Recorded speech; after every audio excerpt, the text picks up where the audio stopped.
Karep teuing katanya. Sabudu teuing. Sabudu teuing ini kumaha Beb? Gini loh, yang penting kitanya malu, lurus, lempeng, jangan sampai menyakiti orang. Orang mau ngomong apa, ya udah mau diapain lagi, itulah manusia. I don't care. Kadang-kadang punten. Kita ya nggak punya mobil dikatain sama orang, terutama ibu-ibu nih. Kamu itu udah nikah lama-lama suamimu tapi nggak ngasih apa-apa. Betul? Betul Bu? Betul nggak? Kamu tuh udah nikah dikasih apa sama suaminya? Suaminya males. Akhirnya ibunya pulang ke rumah, Bapak tolong beliin saya Vario sekarang. Tolong beliin saya mobil. Betul? Wah, akhirnya ribut keluarga ini. Dakduk, tiap hari ribut. Besoknya ribut lagi, cuman gara-gara naon? Omongan saha, kalau nggak tetangga ya keluar, kalau nggak keluarga ya saha, kalau nggak sahabat ya kalau nggak teman ya musuh, betul? Semuanya ngomongin, semuanya ngomporin, makanya prinsip I don't care harus dijalankan. Sabudu teuing. Karena manusia itu punten-punten Bu, Pak, tidak bakal kita bisa gapai semuanya ini supaya ridho kepada kita, nggak mungkin. Contoh misalnya pengajian ini. Aduh Habib, ada perasaan yang asik nih Habibnya nih gitu. Ada perasaan Habibnya kok nggak mari-mari ya, nggak selesai ya. Ada lagi perasaan, aduh tos bengi gitu kan. Itu pasti nggak mungkin saya bisa jadikan semua yang di masjid ini menjadi cinta sama saya, mau ngedenger saya, nggak mungkin. Dikatakan ridhon nas ghayah la tudrok. Ridhonya manusia itu ujung yang nggak mungkin digapai. Susah. Ada ceritanya. Sayyidina Luqman Al-Hakim pernah sama anaknya berjalan. Anaknya diomongin, nak sini nak, ayo kamu sama saya keluar. Keluar kemana? Keluar ke jalan, saya tunjukkan kamu manusia itu seperti apa. Bapak sama anak keluar, bawa keledai satu. Keledai itu tahu apa? Keledai itu saudaranya kuda, cuman dia lebih kecil sedikit, itu keledai. Dinaikin, bapaknya naik, anaknya naik di keledai itu. Pas lagi jalan, orang-orang pada ngomongin, kejem banget sih tuh orang. Keledainya satu, yang nunggangin dua. Kata bapaknya, nak, ayo nak, kamu turun nak. Kamu turun, bapak yang naik ya, kamu pegangin, nanti gantian ya nak. Iya pak. Baru jalan, anaknya megang pelana, bapaknya di atas. Diomongin lagi, apa omongannya? Bapak tega banget. Anaknya disuruh dibawa, nggak ada sayang-sayangnya sama anaknya. Kejem bapaknya. Ayo nak, ganti posisi. Bapak di bawah, kamu yang di atas. Bapak di bawah, kamu di atas. Baru megang, anak kurang ajar. Bapak disuruh nuntun, dianya enak-enakan duduk di atas. Di atas naon? Di atas keledai. Aduh nak, ayo nak kita turun nak. Turun dua-duanya. Jalan gini. Katanya orang-orang apa? Bodoh banget, punya kendaraan nggak ditunggah. Kesimpulannya apa berarti? I don't care. Yang penting kita jangan menyakiti orang. Orang mau berbuat baik kepada kita, ya alhamdulillah. Orang mau berbuat jelek kepada kita, ya yang sah. Kita nggak kuat sama dia, jauhin, selesai. Betul? Simple kan? Simple, betul? Ada yang seneng sama kita, alhamdulillah. Ada yang nggak suka sama kita, ya no problem, gak ada apa-apa. Beb, dia nyakiti saya terus, antum jauhin, selesai.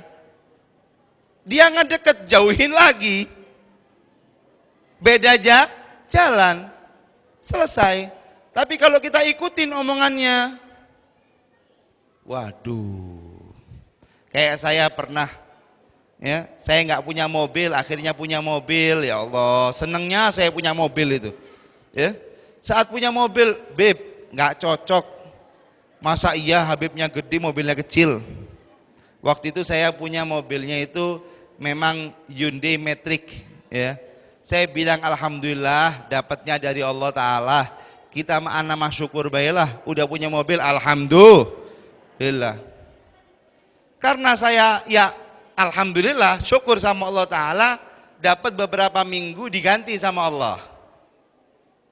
Diambil sama kakak itu, yang ngasih kan kakak, ya, dikasih kakak mobilnya, diambil sama kakak mobilnya, diganti Pajero.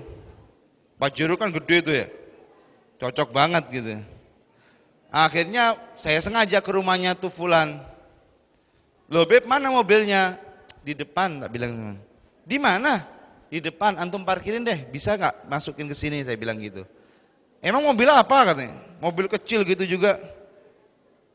Akhirnya pas dia tin, kok Pajero kata dia. Kok ganti Beb, kok cepet gantinya katanya. Gak usah bingung, kalau Allah mau mah dikasih. Kumaha kita bersyukur baik ka Gusti Allah. Jangan sampai kita kepikiran. Kadang-kadang baru punya motor, baru punya motor, ya kan? Motormu kecil, tuh motornya gede, I don't care, baiklah gitu loh. Nanti hidup kita tapi kalau kita ngikutin omongannya orang, hidup kita nggak akan tenang hadirin. Hidup kita bakal rumah tangga kita bakal hancur. Jangan mengikuti omongan orang. Yang paling penting kita jadi seperti air yang jernih. Jadilah air yang jernih. Air yang jernih itu naon? Yang dia tadi ini kalau lewat tumbuhan bakal subur. Yang dia ini kalau lewat bermanfaat buat sebelahnya. Yang dia ini kalau lewat kepentok, ya Allah, air itu kalau kepentok ke batu, dos. Ini dia pasti akan mencari jalan-jalan kecil untuk melewatinya, betul? Itulah prinsip kehidupan yang benar. Jadilah air yang bersih, yang mana kita bisa membuahkan manfaat kepada orang lain. Ya, kita berbuat manfaat kepada orang lain tanpa kita menyakiti orang lain. Upami kebaikan kita dibalas dengan kejelekan, air susu dibalas dengan air tuba, ya kita sabar. Loh Beb, saya nggak terima, saya udah baik, dia jelek. Kamu ngerjakannya karena Allah apa karena dia? Jadikan, saya masih teringat sekali nasihat ayah saya kepada saya, Anis, kalau kamu kepingin hidupmu tenang di dalam berbuat baik, niatkan semuanya karena Allah. Karena Allah, kamu bantu orang, niatkan karena Allah. Kamu berbuat baik, niatkan karena Allah. Karena kalau kita berbuat baik sudah karena Allah, upami dibalas kejelekan, abdi juga ngerjainnya karena Gusti Allah. Prinsip I don't care itu harus dilakukan. Siap tuh? Omongan tetangga jadikan nasihat. Bib, dia ngomongin saya terus, antum kuat nggak? Nggak kuat menghindar baiklah. Tapi kalau dimasukin ke hati terus omongannya orang, nggak akan ada selesainya. Walaupun kita kasih orang semuanya, upami abdi kaya raya, punya Cikasok misalnya. Saya kasih setiap orang duit semiliar, semuanya. Ingat, tetap jangan sampai antum berpikir bahwa dengan memberi itu semua antum akan mendapatkan kesayangan dari mereka. Enggak. Pasti ayah baik yang ada. Ya, kenapa Habib? Ridwan nas. Ghayahlah gudrak. Ridhonya manusia itu ujung yang tidak bisa digapai. Ini yang kedua, prinsip agar tenang hidup. Yang ketiga, dan ini penting sekali. Apa Habib? Pelajari agama Islam. Pelajari siapa itu Nabi Muhammad. Pelajari sifatnya Nabi Muhammad. Pelajari bagaimana istri-istrinya Nabi Muhammad. Pelajari bagaimana anak-anaknya Nabi Muhammad. Punten-punten, kadang-kadang kita yang sudah Islam ini, yang sudah 30 tahun jadi orang Islam, yang sudah 40 tahun jadi orang Islam, yang udah 50 tahun jadi orang Islam, kadang-kadang kita belum kenal sama Sayyiduna Muhammad sallallahu alaihi wasallam. Nabi Muhammad itu nabi kita. Allah Subhanahu wa taala berfirman, laqad ja'akum rasulun min anfusikum. Telah datang kepada kalian rasul min anfusikum, dari golongan kalian. Ya, apa sifatnya terakhirnya? Raufun rahim. Nabi Muhammad itu maha ataupun suka berbelas kasih. Suka berbelas kasih. Siapapun Nabi Muhammad akan berbelas kasih kepadanya. Baik orang yang cinta kepada Nabi Muhammad berbelas kasih kepadanya. Banyak sekali sahabat Nabi Muhammad sallallahu alaihi wasallam yang mana mereka fakir dan miskin ditolong oleh Nabi Muhammad sallallahu alaihi wasallam. Sampai saat putrinya Sayyidah Fatimah Zahra, putrinya Nabi Muhammad sallallahu alaihi wasallam, itu tangannya kasar. Karena apa? Karena berkhidmah kepada suaminya yang yang buatin makan buat suaminya, itu putrinya Rasulullah sallallahu alaihi, putrinya Nabi loh, masak buat suaminya, sampai tangannya kasar, sampai lecet, sampai suaminya ngomong, wahai Fatimah, coba kamu minta, ayo kita minta budak kepada Rasulullah, kita minta pembantu kepada Rasulullah sallallahu alaihi wasallam. Saat minta pembantu, Sayyidah Fatimah malu minta pembantu kepada Rasulullah. Akhirnya sama Sayyidina Ali diajak, ayo sini deh saya antarkan. Singkat cerita, saat diantarkan kepada Rasulullah, kata Sayyidina Ali, ya Rasulullah, ini putrimu Fatimah Zahra. Putrimu yang bernama Fatimah ini tangannya sampai lecet karena pekerjaan rumah tangga. Tangannya sampai lecet karena dia kerja keras di dalam memasakkan buat saya, mencuci pakaian saya dan lain sebagainya. Ya Rasulullah, kami tahu bahwa engkau sekarang kedatangan banyak budak ya Rasulullah. Banyak sekali pembantu-pembantu ya Rasulullah. Mungkin kamu sisakan satu ya Rasulullah, engkau sisakan satu buat putrimu. Apa jawaban Nabi Muhammad? Tidak. Saya tidak akan memberikan kalian pembantu ataupun budak, dan saya tinggalkan orang-orang para sahabatku kelaparan. Saya akan jual budak-budak tersebut, rampasan perang tersebut saya akan jual, dan uangnya saya mau kasih makanan untuk mereka orang-orang fakir dan miskin yang tinggal di masjidku atau namanya Ashabus Sufah, kata Rasulullah sallallahu alaihi. Tapi Rasulullah juga kasihan sama Sayyidina Ali bin Abi Thalib, sama Sayyidah Fatimah Zahra, kasihan. Wahai Fatimah, mau enggak kamu saya beri sesuatu doa dan amalan? Ini bisa diamalkan juga untuk semuanya, terutama untuk ibu-ibu. Ya. Kalau kamu doa ini, insya Allah kamu di esokan harinya, malam kamu doa ini, besok paginya kamu kerasa seger. Seakan-akan kamu nggak sakit, seakan-akan kamu nggak capek-capek lagi.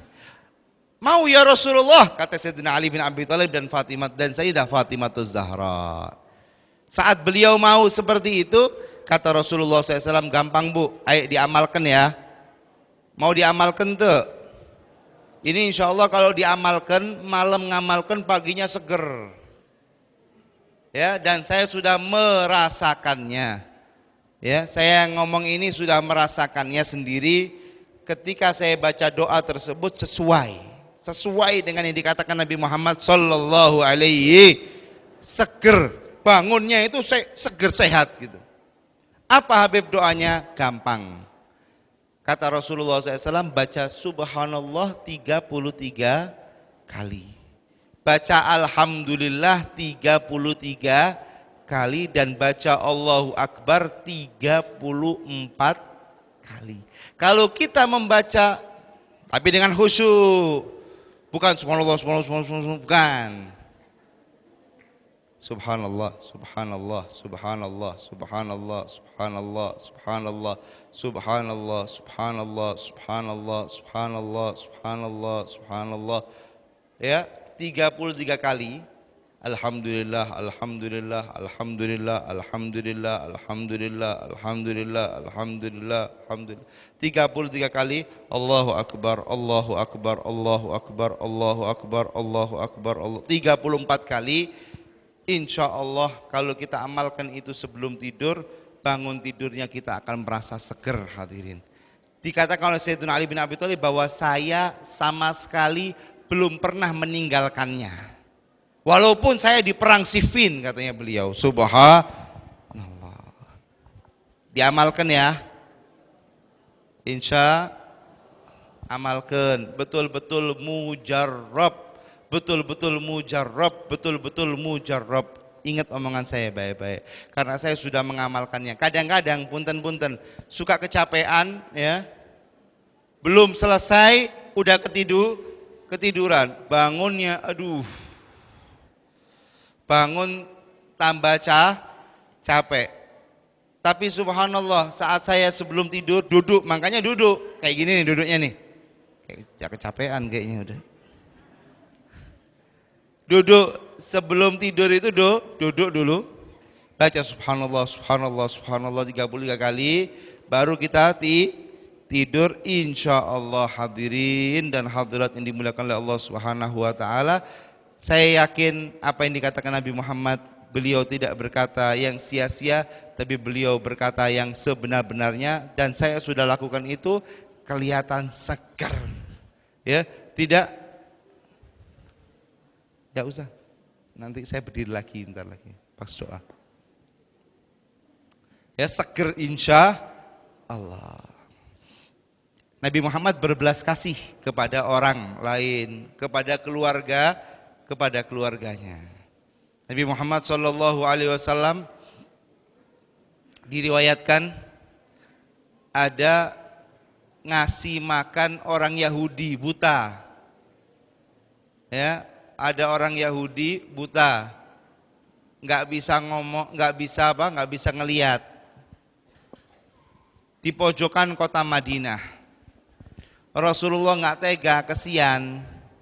Ya. Tiap hari Rasulullah ngasih makan dia. Kemudian Rasulullah SAW meninggal dunia hadirin. Saat beliau meninggal dunia, Sayyidina Abu Bakar As-Siddiq yang menggantikan beliau. Sayyidina Abu Bakar As-Siddiq berkata kepada putrinya Sayyidah Aisyah, wahai Aisyah, sudahkah saya mengamalkan semua amalan yang diamalkan oleh Rasulullah saat masih hidup? Sudah wahai ayahku, kecuali satu. Apa? Kecuali satu. Apa satu itu? Satu itu Rasulullah biasanya ngasih makan orang buta yang di pojokan kota Madinah itu. Kalau bisa engkau kasih makan juga. Siap. Keesokan harinya Sayyidina Abu Bakar As-Siddiq datang ke situ. Ngasih makan. Pas ngasih makan, apa yang dikatakan oleh orang buta tersebut? Wah fulan, sahabatku, kamu udah lama nggak datang ke aku. Kemana kamu ini? Oh iya, saya ada urusan, katanya Sayyidina Abu Bakar As-Siddiq.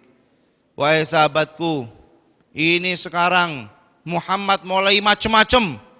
Muhammad penyihir itu. Muhammad diejek-ejek Nabi Muhammad sallallahu alaihi wasallam. Sayyidina Abu Bakar Siddiq tidak kuat. Ngasih makan ini sambil gergetan. Katanya Sayyidina Abu Bakar Siddiq, kamu setiap kali aku ngasih makan kamu, kamu berkata seperti ini. Iya, aku selalu menasehatimu seperti ini karena aku tidak punya nasihat lagi. Aku tidak punya sesuatu untuk membalas kebaikanmu. Maka hati-hati ya sama Muhammad. Sayyidina Abu Bakar Siddiq semakin geram.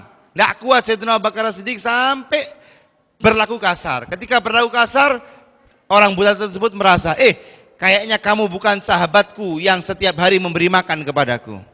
Iya, memang saya bukan sahabatmu itu. Kenapa? Sahabatmu itu sudah meninggal dunia. Di mana sahabatku itu yang baik hati? Siapa dia? Saya belum membalas kebaikannya. Aku ini Abu Bakar As-Siddiq, pengganti daripada orang yang memberimu makan setiap hari. Kamu itu tiap hari dikasih makan sama Nabi Muhammad sallallahu alaihi wasallam. Kamu tiap hari dikasih makan sama Nabi Muhammad. Kamu ini tiap hari mengucapkan itu kepada Nabi Muhammad. Nangis itu Yahudi yang buta tadi itu. Ya Allah, asyhadu alla ilaha illallah wa asyhadu anna Muhammadar Rasulullah. Kemudian dia syahadat hadirin. Dan tidak bisa ngomong apa-apa. Ternyata yang dia ejek setiap hari, yang dia laknat setiap hari, yang dia omongkan kejelekannya, yang dia dusta dengan ngomongkan kejelekannya itu, yang ngasih makan dia setiap hari. Kumaha upami anjen, umpami antum ngasih makan sama orang, orang itu ngejek tiap hari, kumaha? Kira-kira dikasih makan enggak?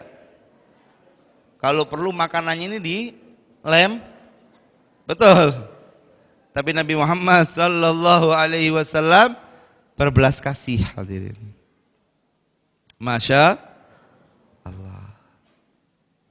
Nabi Muhammad sallallahu alaihi wasallam saat dakwah ke Taif dilempar batu, keluar darah. Nabi Muhammad kata malaikat-malaikat, wahai Nabi Muhammad, udah deh perintahkan saya akan balik nih kota Taif. Katanya Rasulullah, la apa? Allahumma hdi qaumi fa innahum la ya Allah, kasih hidayah kaumku ini ya Allah, karena mereka enggak ketahui ya Allah. Berbelas kasih Nabi Muhammad sallallahu alaihi wasallam. Pernah juga ada apa? Ada onta lagi marah-marah. Pemiliknya enggak berani dekat sama onta tersebut. Rasulullah melihat ada apa ini di Madinah kok lagi rame-rame ini. Dikatakan ya Rasulullah jangan mendekat ya Rasulullah. Kenapa kok saya nggak boleh mendekat? Ada onta lagi marah-marah ya Rasulullah. Rasulullah SAW kata Rasulullah, saya mau lihat mana ontanya. Diriwayatkan dalam kitab Bahjatul Mahafil, ya. Saat Rasulullah masuk ke kandang onta yang lagi marah tersebut, tiba-tiba onta tersebut apa? Ngelendek. Apa bahasa Jawanya itu ngelendek? Naon atau kalau bahasa Sundana? Selenden. Selenden. Ya seperti itulah. Yang penting ngerti ya. Jadi kayak ngelendek gitu kepada Nabi Muhammad SAW. Jadi kepalanya itu ditempelkan ke kakinya Rasulullah Sallallahu Alaihi. Rasulullah saat itu kayak ngajak ngomong nih onta. Termasuk mujizatnya Nabi Muhammad Sallallahu Alaihi Wasallam. Nih onta diajak ngomong, ada apa? Onta itu loh curhat sama Nabi Muhammad.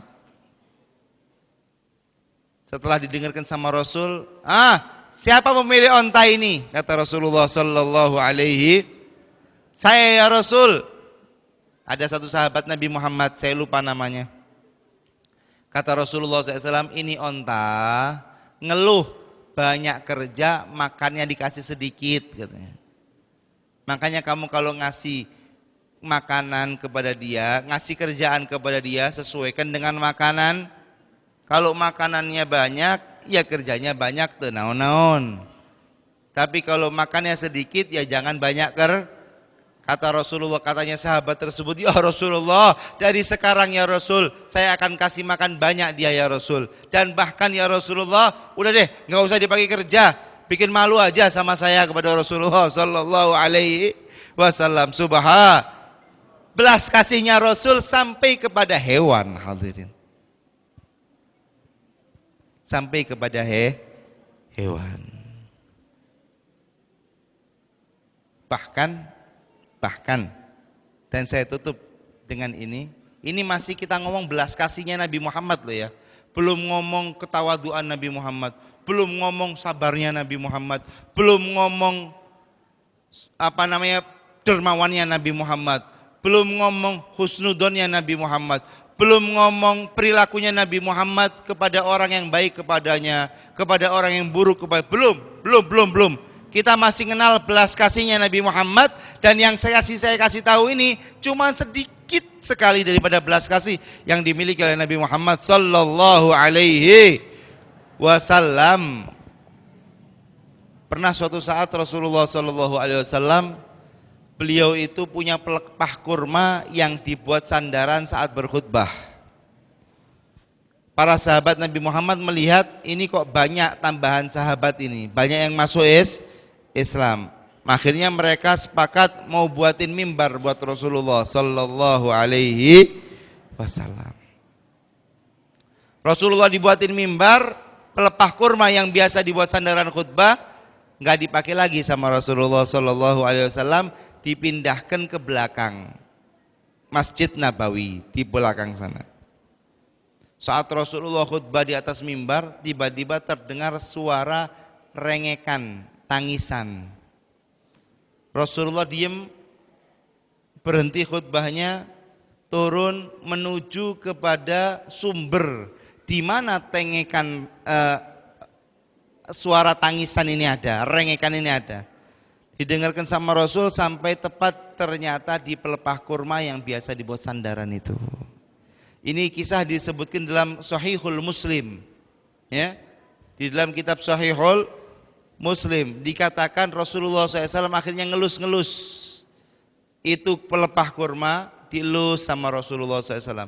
Sampai-sampai sahabat Nabi Muhammad memperumpamakan seperti bayi yang kalau nangis dielus sama ibunya, berhentinya itu pelan-pelan, jadi ada nadanya gitu, nggak langsung berhenti, tapi nadanya itu seakan-akan seperti anak bayi yang lagi Nina boboin sama ibunya ketika nangis. Akhirnya Rasulullah Shallallahu Alaihi Wasallam beliau berkata kepada para sahabatnya, ini pelepah kurma nggak kuat jauh sama saya, tapi saya sudah tawari kepada dia, mau jadi sandaran saya saat khutbah di dunia atau mau jadi tanaman saya di surga Allah. Akhirnya dia memilih menjadi tanaman saya di surganya Allah Subhanahu wa ta'ala. Sehingga Rasulullah memerintahkan sahabatnya untuk mengubur pelepah kurma tersebut. Subhan, belas kasihnya Nabi Muhammad sampai kepada pelepah kurma. Upami kita punya hati kejam, berarti ngikuti Nabi Muhammad apa ngikuti saha?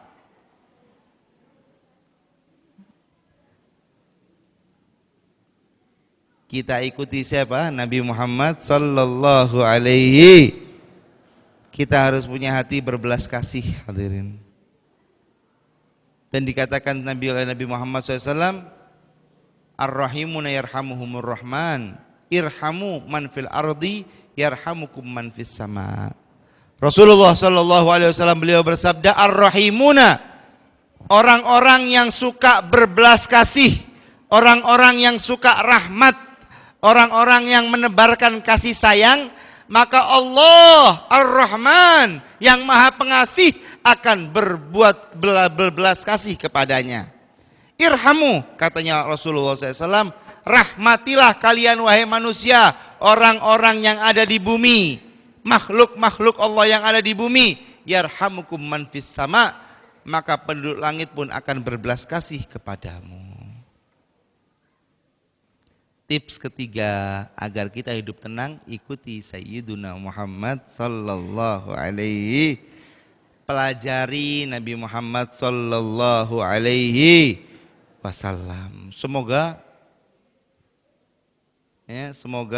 apa yang kita dengarkan ini manfaat buat kita semua. Jadi yang pertama tadi apa? Ikhtiar semampunya, doa sekuatnya, dan hasilnya pasrahkan kepada Gusti. Yang kedua, prinsip hidup tenang apa? I don't care. Jadilah orang yang baik, air yang jernih, tidak menyakiti orang lain. Insya Allah kita akan diberi kebaikan oleh Allah Subhanahu wa Ta'ala. Yang ketiga, hidup tenang dengan kita mempelajari siapa itu Nabi Muhammad sallallahu alaihi wasallam, bagaimana sifatnya Nabi Muhammad sallallahu alaihi wasallam, bagaimana istri-istri Nabi Muhammad sallallahu alaihi. Ya Allah, mudahkan kami untuk mengamalkan apa yang kami dengar ya Allah. Ya Allah, mudahkan kami di dalam semua urusan kami ya Allah. Ya Allah, kami ini masih banyak kesulitan ya Allah. Tapi kami tahu ya Allah, tidak ada yang mempermudah kesulitan ini kecuali Engkau ya Allah. Ya Muyassir kulla asir, wahai Zat yang mempermudah semua kesulitan. Wahai Zat, ya Allah, Engkau adalah Zat yang mempermudah semua kesulitan ya Allah. Yassir lana kulla asir, lancarkan semua kesulitan-kesulitan kami ya Allah. Ya Allah, kami lemah dan Engkau kuat. Kami ingin menyandarkan diri kami yang lemah ini kepadamu yang maha kuat ya Allah. Ya Allah, Engkau yang memiliki jagat raya ya Allah. Engkau yang mengatakan bahwa kalau setiap manusia, jin, dan semuanya, penduduk langit, penduduk bumi, meminta kepadamu sesuatu, semuanya minta, tidak akan berkurang sedikit pun daripada kepemilikanmu ya Allah. Ya Allah, Engkau maha kaya ya Allah. Ya Allah, Engkau maha dermawan ya Allah. Ya Allah, Engkau maha segala-galanya ya Allah. Ya Allah, berilah kami sedikit daripada kekayaan-Mu ya Allah, sehingga kami tidak merasa butuh kepada makhluk-makhluk-Mu ya Allah. Kami hanya butuh kepadamu ya Allah. Ya Allah, berilah kami sedikit dari kekayaan-Mu ya Allah, agar kami bisa menyelesaikan kesulitan-kesulitan yang kami hadapi ya Allah. Ya Allah, berilah sedikit daripada kekayaan-Mu ya Allah, agar kami bisa bertanggung jawab kepada keluarga kami ya Allah. Ya Allah, kami ingin punya anak yang soleh ya Allah. Jadikan anak-anak kami soleh dan soleha ya Allah. Jadikan anak-anak kami bisa mendoakan kami saat kami meninggal ya Allah. Ya Allah, jadikan anak-anak kami anak-anak yang mengangkat tangannya untuk kami ya Allah. Kami takut kami meninggal, anak kami tidak bisa berdoa untuk kami ya Allah. Jadikan anak kami bisa mendoakan kami ya Allah. Karena dikatakan oleh Nabi Muhammad bahwa amalan hamba semuanya akan terputus dengan kematian, kecuali 3 hal, yang mana salah satunya adalah doa anak untuk orang tuanya ya Allah. Jadikan anak kami anak yang bisa mendoakan kami ya Allah. Kami enggak tahu ya Allah bekal apa yang akan kami bawa kelak untuk akhirat.